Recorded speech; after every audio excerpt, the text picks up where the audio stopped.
Happy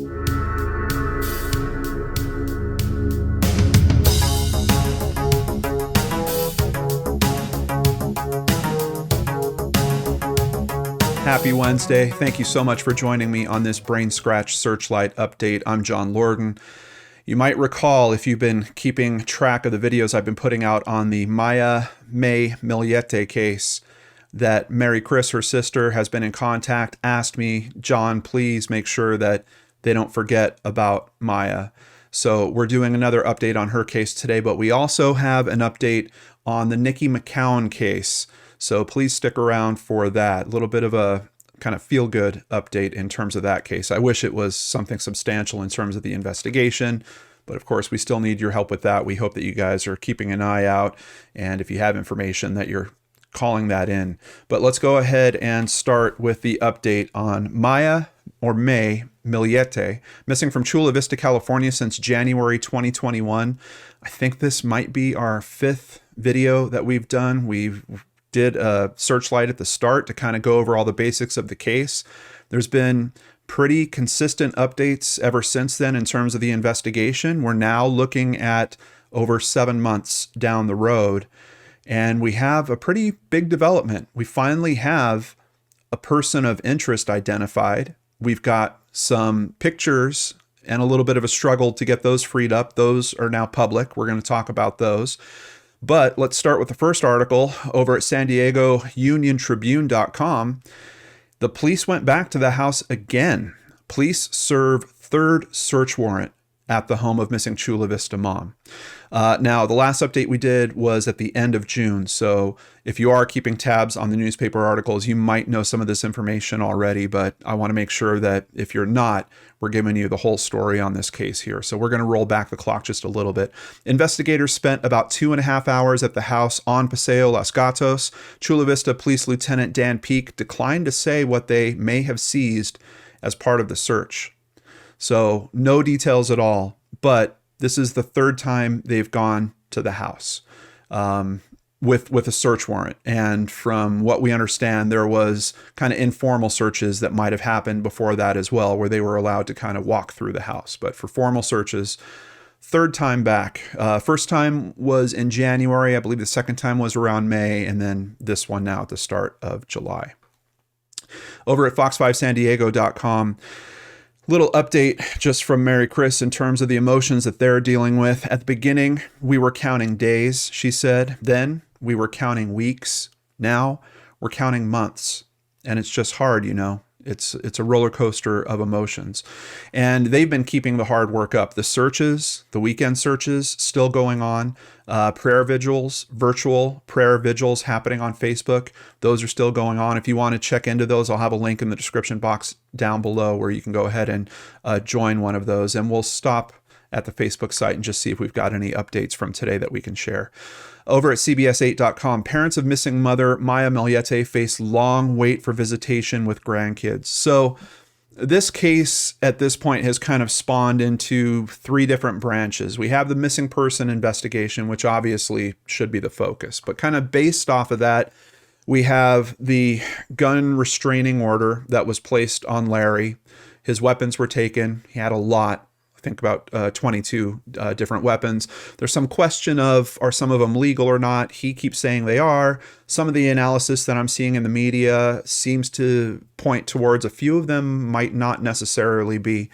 But then the 3rd leg is really about the kids. There's 3 kids here, and Maya's family hasn't been able to see those children at all. So as of the last update we did, we were talking about court actions that were getting started. And now we have some type of progress. We at least have a date planted, but like this title of this article is telling us, they're going to have to wait even for that court date to come up. The parents of missing mother Maya Millete will have to wait until December or possibly longer to see their 3 grandchildren. Pablito and Noemi Tabalanza recently filed an amended petition and declaration in San Diego Family Court asking the judge for a visitation order. They are seeking visitation 1 or 2 weekends per month and or weekly FaceTime calls. They're really just looking for any type of contact they can get with their grandchildren. And like I kind of mentioned in the last update that we did here, I don't know why something, especially a FaceTime call, can't be worked out. I mean, if Larry is concerned, obviously there's some concern that conversation is going to turn to Maya. Are they going to try to press the kids for information, something along those lines? Pretty easy to monitor FaceTime calls. So I'm not sure why they can't get some mechanism going just to let this family resume their connection. It's been almost 6 months since Maya's parents have seen their grandchildren. A court hearing on their visitation request is now set for December 17th. In their declaration, Maya's parents wrote, "We have no intent of discussing anything with the children regarding the circumstances of their mother's disappearance. We just want to spend time with the children and want to ensure that they know their family on their maternal side loves them." Sounds like they're coming from the right place. I can't imagine grandparents plying grandchildren for information in that way. Admittedly, yes. I mean, I'm sure some of you out there are saying, well, John, you haven't met my grandparents. I understand.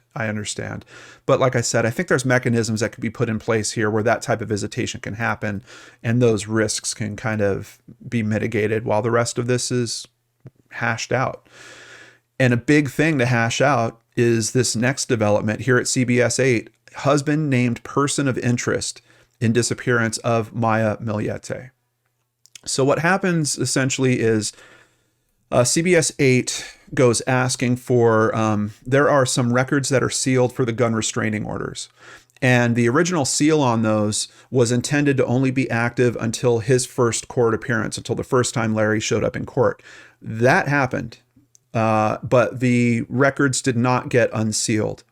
So at that point, CBS 8 petitions the court. They go direct to the judge and they're saying, hey, look, we're journalists. This is a point of, the community is very concerned about this case. This information is of public interest. Why can't we get these things unlocked? And I think what they were really going for was, of course, we know that a big part of that whole gun restraining order being put in place was a particular picture of one of the children very close to the weapons. So they start that process. There is a court date that's set for it. That's a couple months down the way. But through this process, they hear in the commentary around the release of those records that police are actually considering Larry a person of interest. And this is the first time that it really gets confirmed in some hard, fast way. I mean, I know a lot of people that have been looking into this case are saying, yes, of course he's a person of interest. But for police to actually step forward with that, that's a little notch towards, it's a step. It's a small step towards, who knows, maybe being declared a suspect, maybe charges being filed, something along those lines. But let's go ahead and get back to the article here. This one was published July 21st. For the first time, Larry Millete has been named a person of interest in the disappearance of his wife, Maya Millete. At the request of News 8, Judge Bacall ordered the GVRO, that's the Gun Violence Restraining Order records, should now be made public. The records included a 2020 photograph of Millete's 4-year-old son standing on a kitchen table surrounded by a cache of guns. The child's face and body should be redacted from the photograph before its release. So this is basically, I think this is one of the main points of contention in terms of them trying to keep these records locked up. They don't want pictures of the children floating around out there. And I know media has done a very good job when I see pictures of the children that their faces are blurred out. Here for this redaction, they're going to make sure that it is completely solid and only the key information is available. We're going to get to see what they release in terms of the redaction, but it takes a little more time. Other new information that came out in court included a statement that San Diego County Child Welfare Services currently is investigating the safety of the Millete children ages 4, 10, and 11. So a previous Child Welfare Services investigation involving those kids had been closed, but there's another one, a current one, that's still ongoing. I'm not sure. I would have to assume it's probably related to the photo. It's probably related to this whole gun violence restraining order situation that's going on, but who knows? There might be some other aspects to it that we're just not hearing about here. Fox5sandiego.com reports Maya's sister, Mary Chris, says, "He is the last person to see my sister. So I guess it points to that direction. This is essentially her response to him being named a person of interest. For them to say he's a person of interest, it doesn't mean much to us. They could say anyone is a person of interest. They haven't named anybody as a suspect in her case. And I know Mary Chris really wants to get to that point where there is a suspect formally named.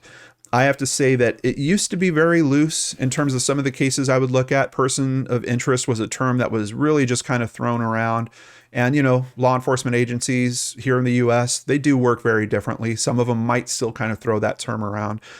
It seems like it's been tightening up over recent years, and that law enforcement is being pretty selective about when they're using that terminology. So like I was saying earlier, I feel like it's a step. It might be a baby step. It's a small step in the right direction. Well, I don't know if the direction's necessarily right. It really boils down to, do they have the information to file charges? And it looks like it's an indicator of that. I just keep thinking of the possibility of charges being filed with no body being found, of this being processed as a no body homicide. Think of the information that we've reviewed and the updates that we've done on this case so far. You've got a camera in the neighborhood capturing what a audio expert says are the sound of gunshots. We've got a lot of weapons that we know are stored in the house. We know he goes driving the next day, decides to not take his cell phone, is gone for a pretty big chunk of time. Circumstantial, yes. How much of that are they going to have to stack up to be able to process a no-body homicide? That's for a legal expert to determine, but we do see charges that happen like that. We do see convictions on those cases. They are seemingly becoming more frequent lately, but over at CBS8.com, evidence photos released. So here are the big photos that they were looking for. Really, it's only 2 photographs. The 2 photographs taken in 2020 show Larry Millete's gun collection spread out on a kitchen table, 16 rifles and handguns, as well as passports, government records, and boxes of ammunition. One photo depicts Millete's 4-year-old son standing on the center of the table surrounded by the guns. In the photo, the only parts of the boy not redacted were his feet, showing him in close proximity to the guns. And here is a picture of that photo. And you can see, this has been really heavily redacted. I don't even know why this box would be going so far wide out here. I don't know if maybe his son is standing there with his arms outstretched or something like that. But really, the only thing you can see are his feet. But I think they kept those in place because they wanted to show you the proximity. He's literally standing in the middle of all these weapons. The other photo to be released is another shot of the table without his son on it. So here you can see the types of weapons, all the ammunition, personal records. It's kind of an interesting question of just like, why is this stuff all out in this way? And Larry might have a response for that. We'll continue as we go through the articles here. Over to another article from CBS8.com, who's really doing very good coverage of this case, and in some ways they're kind of being the source for a bunch of the other coverage that's happening around this case. So I just really want to call out that outside of that, for them to kind of step up, try to get those records unsealed, I don't know if that would have happened without their involvement. So I appreciate them working on this case in the way that they are, because I think it's helpful, particularly to Mary Chris, to what their family's going through, to try to understand as much of this as possible. The records did not, however, describe Larry as a suspect. They said nothing about a homicide related to the Millete case. In the papers, San Diego police alleged Millete's 3 children had access to the husband's gun collection because they knew the combination of the gun safe in the home. Now, that is a very interesting aspect. I don't know, why do you have a gun safe if your kids know the access code to it? It just doesn't make a lot of sense to me, especially a 4-year-old. They're saying here that the 3 children had access to the collection because they knew the combination. A 4-year-old remembering a combination for a safe, I'm kind of, I don't know 100% if he would even know how to open the safe, let alone remember the code for doing that. But pretty clear here. They do think the kids knew the access code. Officers were concerned that if the gun violence restraining order was not kept secret, in advance of officers seizing Millete's firearm collection, the husband might, quote, shoot it out with police due to photographs showing several unregistered and or illegal assault rifles with numerous ammunitions on a table in respondent's home, according to a declaration filed by San Diego Deputy City Attorney Jeff Brooker. Fox 5 also does coverage of these aspects of the story. They actually get a text exchange going with Larry, and here is what he told them in response to these newly released documents. Quote, I pose no threat. I am a law-abiding American citizen who believes in our Second Amendment rights. My rights have been violated numerous times. The photo was from 2020, when I was taking inventory as most people do. The photos were taken from my laptop, not my phone, during the first search, illegally seized when they did not have a warrant for my electronic devices. My children are always safe, happy, and healthy despite the situation. I'm finding out how questionable the justice system can be and how it can be easily manipulated by authorities in order to violate your rights. GVRO created as a witch hunt towards gun owners to disarm anyone, even by hearsay, by anyone who may not like you. Warrantless warrants created to violate our Fourth Amendment rights, which enable authorities to invade your privacy and ransack our homes. Absolutely disappointing that this happens in our country. Despite all I have endured, I still believe we live in the best country on earth. Very respectfully, Larry Millete. Then there's another response, it seems like. Also, none of my firearms are unregistered or illegal. All registered and serialized. I recently found out that they're able to hold vehicles indefinitely. They have taken all our electronics, affecting my children's education. They've taken my firearms, thousands of rounds of ammunition and gun parts without providing me with a detailed inventory on all the searches. The lists were all handwritten and vague. They basically want me disarmed with no way of defending myself or my family. Again, a basic American right. So I mentioned earlier, there's kind of three legs of this case that are going on at this point. Missing person, gun violence restraining order, and the family, the grandparents being able to see their grandchildren. Looks like we have some type of movement on two of those aspects, but really on the missing persons case, not a whole lot except for the fact that Mary Chris and her husband Richard are not stopping. There is another search that is actually lined up for this weekend. If we have any brain scratchers in the area that want to go and help, please come to facebook.com/helpfindmay, and we can see this post that came out just a day ago. They've got new search information for August 28th, Saturday at 7:30 a.m. They're meeting up at Skydive San Diego at 13531 Otay Lakes Road. So here's all the information for it. And if you're not already following, please come to Facebook, follow this page, and you can stay up to date with all the developments that are going on with this case. And this says it here, a post from 7 hours ago. Please continue to share and spread awareness. Hashtag Team Maya, hashtag Help Find Maya. We won't give up. Thank you. 7 months later, they're absolutely not giving up. Also in the description box down below, a link for the GoFundMe. And even though we've already made a donation to this one, this effort is ongoing. I don't see any signs of the family easing up on their search efforts, so we're not going to ease up in terms of supporting them. On behalf of my amazing supporters through Patreon and PayPal, we're making another donation to the GoFundMe for Help Find Maya Millete together. And I really appreciate your guys' help in terms of doing that. And lastly, the Chula Vista Police Department, they've been providing an update about every 2 weeks in terms of the disappearance. Here's the latest one that they put out on August 11th. Investigators looking into the disappearance of Maya Millete conducted 2 new interviews during the past 2 weeks, according to Chula Vista Police. The pipeline of tips on the case appears to be dwindling. Just 3 new ones shared with CVPD since July 28th were worthy of an investigation, officials announced. Law enforcement said that most recent tips continue to include possible sightings of May in different areas of the country. The vast majority of search warrants connected to the case, including the most recent ones, are sealed, but police did say on Wednesday that they had written 5 new search warrants since July 28th. All in all, investigators have interviewed 73 people, followed up on 118 tips. 59 search warrants have been written covering residences, vehicles, cellular and electronic devices, call detail records, financial records, social media, and cloud data. Mary Chris and her husband Richard said their lives have been a nightmare.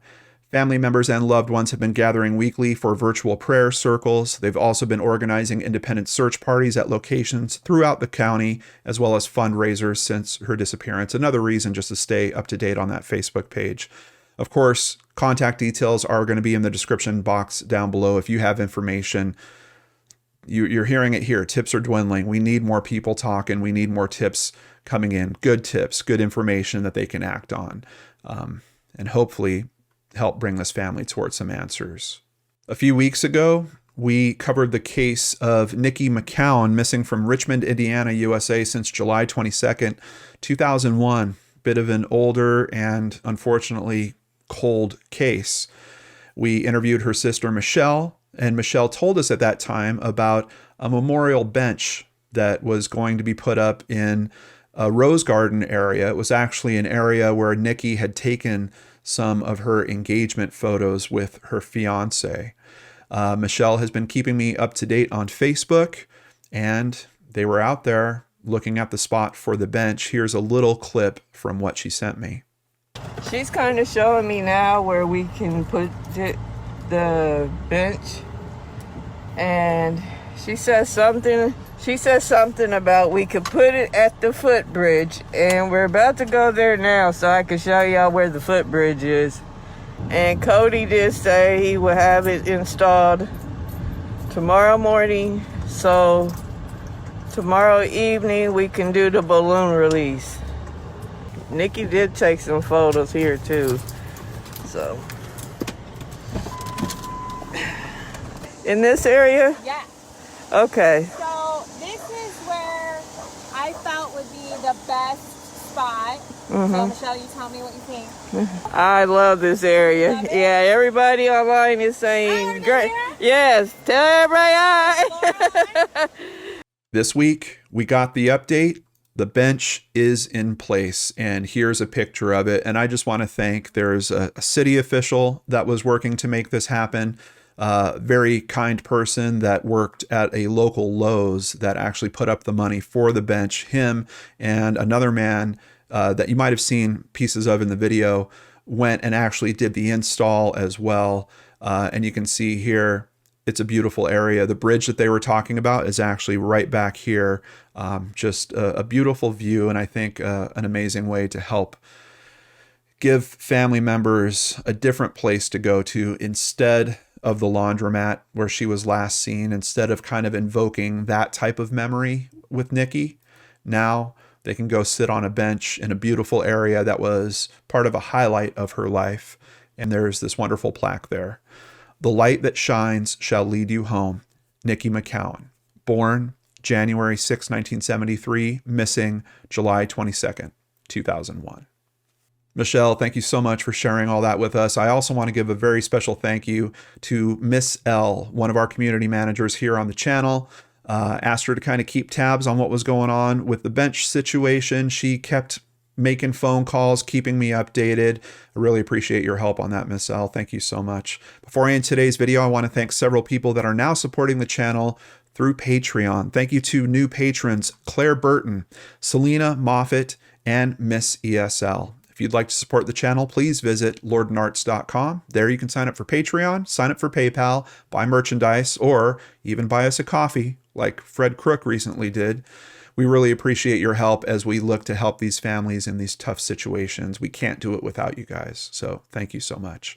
I'll be back on Friday with a brand new episode of Brain Scratch right here on the Lord and Arts channel.